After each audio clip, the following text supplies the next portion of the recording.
बहू को बहू ही समझ लो, वही बहुत है। अच्छा, पापा का स्वभाव कैसा है? अरे मेरे पापा तो एकदम गाय हैं, गाय। ना किसी तरह की कोई टोका टोकी और ना ही कोई नखरे।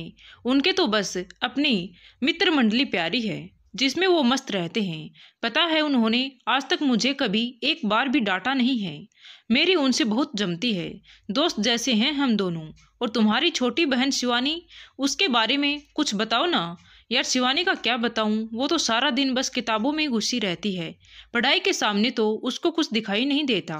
मम्मी सारा दिन कहती रहती है कि रसोई में आकर थोड़ी बहुत मदद करा दिया कर, लेकिन वह तो हिलती तक नहीं। बस अपना खुद का काम कैसे न कैसे करती है। जब देखो पढ़ाई पढ़ाई और बस पढ़ाई। और मम्मी जी, मम्मी, मेरी मम्मी थोड़ी सी गुस्से वाली है। उनको तो हर चीज़ परफेक्ट चाहिए होती है। थोड़ी सख्त है पर दिल की बहुत अच्छी है। खाना तो बहुत ही स्वादिष्ट बनाती है। दुनिया में उनसे अच्छा खाना शायद ही कोई बनाता होगा। राघव की बात सुनकर मुझे थोड़ा डर सा लगा, लेकिन जाहिर नहीं होने दिया। दरअसल शादी के बाद मुझे और राघव को एक छत के नीचे जिन लोगों के साथ रहना है, उनके बारे में थोड़ी बहुत जानकारी लेनी तो बनती ही है, एडजस्टमेंट करने में दिक्कत न हो।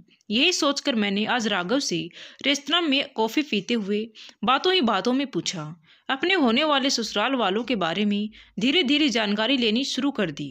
मम्मी जी के बारे में तो सुनकर मैं डर ही गई। पहले ही इस जालिम दुनिया वालों ने सास नाम के प्राणी की खतरनाक जैसी इमेज बनाई हुई है, और ऊपर से जब राघव ने बताया कि वह खाना बहुत अच्छा पकाती है, तो मुझे लगा कि मैं तो गई काम से। खाना पकाने के नाम से तो मेरे हाथ पैर ठंडे पड़ने लगते हैं।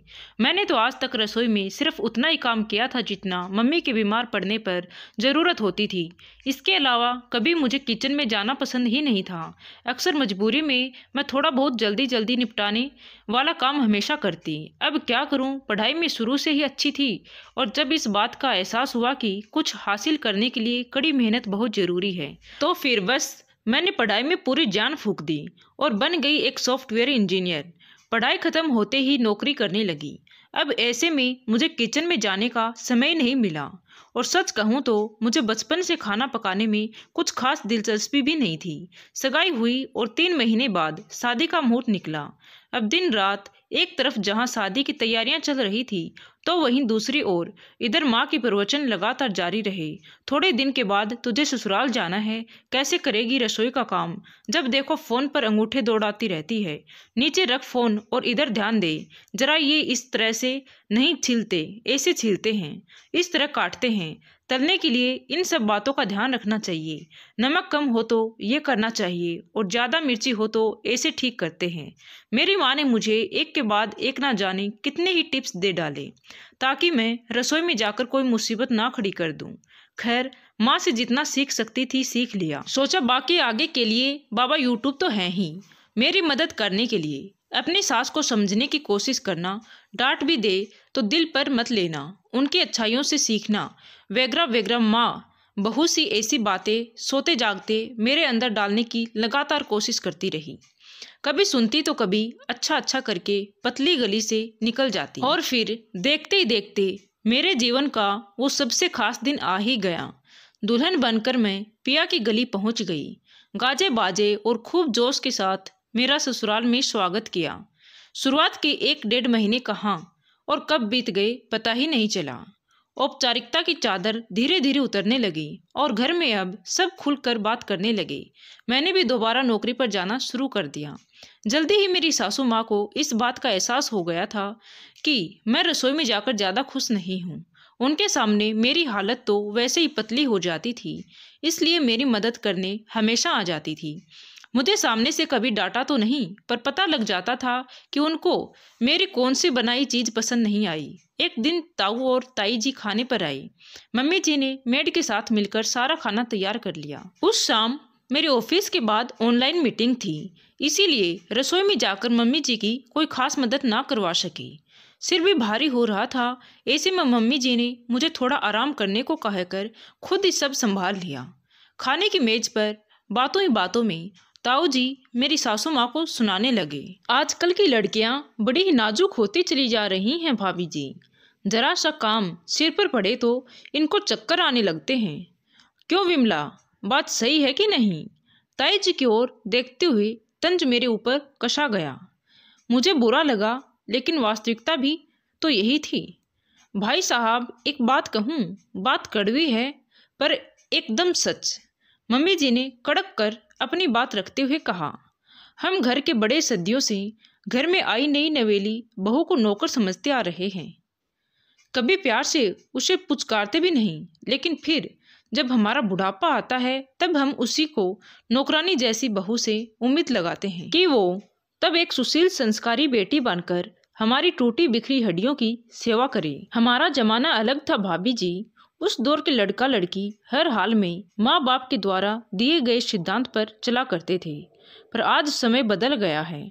अगर पराए घर की बच्ची को जब अपना नहीं बनाया जाए तो उसे घर, रिश्तों और अपनों से दूरी में देर नहीं लगती। मेरा तजुर्बा तो यही कहता है कि घर की बहू को बेटी बनाने की ज़रूरत बिल्कुल भी नहीं है, बल्कि उसे इंसान ही समझ लिया जाए वही बहुत है।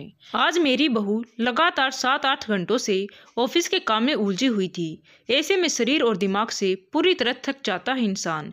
इसीलिए आज मैंने खाना तैयार कर दिया। क्या फ़र्क पड़ता है, आज मैंने काम कर लिया, कल वो कर लेगी। आखिर ये घर हम दोनों का तो है। मिल बांट कर काम करने में क्या बुराई है। इंसानियत के नाते हम इतना तो कर ही सकते हैं। अगर हमारे साथ भी ऐसा ही कुछ किसी ने उस टाइम किया होता तो शायद बात आज कुछ और ही होती, है ना बड़ी भाभी। कहकर मेरी सासू माँ ने पापा जी से आंखों ही आंखों में न जाने कितने सवाल पूछ लिए, जिनका जवाब निस्संदेह पापा जी के पास नहीं था। रात को मम्मी जी के कमरे में चली आई, पता नहीं क्यों, पर मम्मी जी थोड़ा उदास दिखी। मम्मी जी थैंक्स, मेरे लिए स्टैंड लिया आपने। पर एक बात कहूँ, आज अगर मेरी मम्मी भी होती तो वो भी सामने वाले की हाँ में हाँ मिला ही देती। आखिर सच भी तो यही है। मैं कहाँ घर के कामों में इतनी निपुण हूँ। घर और नौकरी दोनों में कितना भी कर लूँ, आज भी अकेले कहाँ अच्छे से मैनेज कर पाती हूँ। बेटा थैंक्स की क्या ज़रूरत है। उस पल मेरे मन में जो जज्बात निकले बस शब्दों में पिरोकर बिना किसी लाग लपेट के सामने रख दिए। और जहाँ तक काम की बात है, वो तो तुम आज नहीं तो कल सीख ही जाओगी। मैं तो केवल इतना जानती हूँ बेटा कि हमें रिश्तों को निभाना है, उन्हें बोझ नहीं बनाना। दिल से निभते रिश्ते और एहसास कभी बोझ लग ही नहीं सकते। मम्मी जी की बातों ने बहुत कुछ सिखा दिया। रात भर सोचती रही, सच में हम बेटियों को मायके में कभी भी कोई रिश्ता बोझ नहीं लगा, क्योंकि वो रिश्ते हम दिल से निभाते हैं। ससुराल में दिल के रास्ते में ये हमारा कमबख्त दिमाग एक पत्थर बनकर खड़ा हो जाता है। उस दिन के बाद मम्मी जी और मेरे बीच के रिश्ते को एक नई दिशा मिली।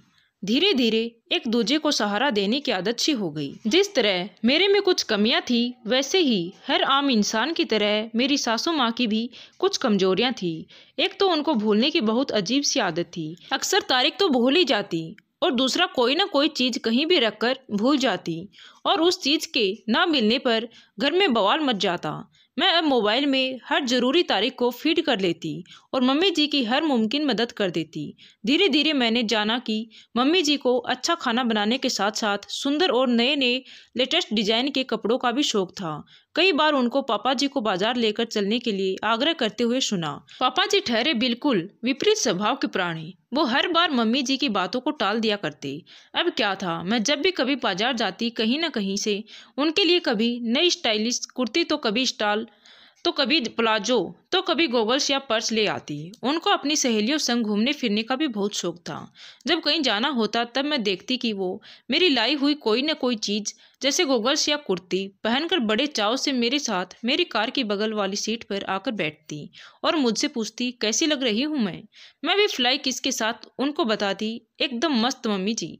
अब सालों बाद मेरी मम्मी जी मेरे लिए केवल मम्मी बन गई है। ये फासला तय करने में हम दोनों को ज़्यादा समय नहीं लगा।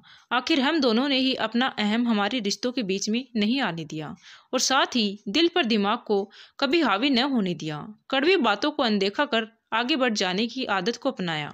कहते हैं कि अगर एक हाथ बढ़ाए तो सामने वाला भी आपकी आंखों में सच्चाई देखकर अपना हाथ बढ़ाकर आपकी दोस्ती को स्वीकार करता है। लेकिन इधर मेरे साथ थोड़ा अलग रहा। मेरी सासू माँ ने मेरा हाथ पकड़ा ही नहीं, बल्कि मुझे कसकर गले से लगा लिया। 20 साल बीत चुके हैं। आज मम्मी को किट्टी पर जाना है। मैं भी ऑफिस के लिए एक कार्यक्रम में जाने की जल्दी में हूँ। देखा मम्मी जी भी आईने के सामने खड़ी जाने के लिए तैयार हो रही है। आइए मम्मी जी, मैं आपको छोड़ देती हूँ। अरे नहीं नहीं बेटा, मैं चली जाऊँगी, तू जा। चलो ना आप, अरे रहने दे बेटा, कोई बात नहीं, मैं टैक्सी से चली जाऊंगी, तुझे देर हो रही है। मम्मी आप उसकी चिंता मत करो, आप आओ तब तक मैं गाड़ी स्टार्ट करती हूँ। अब उनकी उम्र हो गई है। खरगोश की जैसी तेज दौड़ती मेरी सासू माँ अब कछुए की चाल चलते हुए गाड़ी की तरफ आ रही है।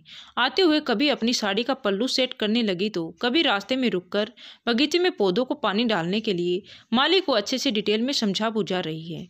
आज भी उनको हर चीज़ परफेक्ट ही चाहिए। इतने सालों बाद भी स्वभाव कहाँ बदला है उनका। अच्छे से पता है मैं लेट हो रही हूँ, फिर भी देखो तो। अब मम्मी पर कभी कभी गुस्सा आ जाता है पर नफरत नहीं होती। हाँफती हुई मम्मी जब कार में आकर बैठी तो उनकी सारी थकान ठंडी ठंडी कार की हवा ने उतार दी। मैंने 5-10 मिनट पहले ही गाड़ी स्टार्ट कर उसका एसी ऑन कर दिया था। 2 घड़ी आराम करके अपनी आंखों पर धूप का चश्मा लगाकर फिर से अपने वही अंदाज में बोली, कैसी लग रही हूँ मैं। मैंने भी वही अपने पुराने स्टाइल में फ्लाइंग किस की और गाड़ी को फुल स्पीड के साथ अपनी मंजिल की ओर बढ़ा दिया। सच में अगर दिल से रिश्तों को निभाया जाए तो वो बोझ नहीं लगते। और मम्मी की बात 100% सही साबित हुई। बहू को बेटी बनाने की कोई ज़रूरत नहीं होती। बहू तो खुद ब खुद आपकी बेटी बन ही जाती है अगर उसे पहले इंसान समझ लिया जाए तो। धन्यवाद दोस्तों, कहानी अच्छी लगी हो तो प्लीज़ वीडियो को लाइक करें।